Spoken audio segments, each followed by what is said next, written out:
राष्ट्रवादीच्या खासदार सुप्रिया सुळे यांनी घराणेशाहीवरनं पंतप्रधान नरेंद्र मोदी यांच्यावरती टीका करताना मोदींना प्रत्युत्तर दिलं। पंतप्रधान मोदींच्या व्यासपीठावरती बसलेले सर्व घराणेशाहीतले असल्याची टीका सुळे यांनी केली आहे। बघूया।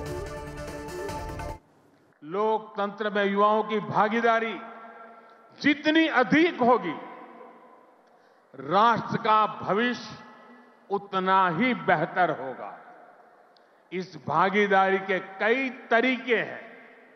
अगर आप सक्रिय राजनीति में आते हैं तो आप परिवारवाद की राजनीति के प्रभाव को उतना ही कम करेंगे। आप जानते हैं कि परिवारवाद की राजनीति ने देश का कितना नुकसान किया है। अमित शाहजींचं एक वाक्य मला असं वेळेस आठवतं। अमित शाहजी आम्हालाच उद्देशून बोलले होते की जेव्हा एक बोट तुम्ही माझ्याकडे दाखवता तेव्हा 3 बोट ही तुमच्याकडे दाखवतात। मला व्यासपीठावर कोण कोण बसलं होतं माहिती नाही, पण मी विचार करते त्याच व्यासपीठावर किती घराणेशाहीचे लोक असतील। मी बाहेर होते सिंदखेड राजाला।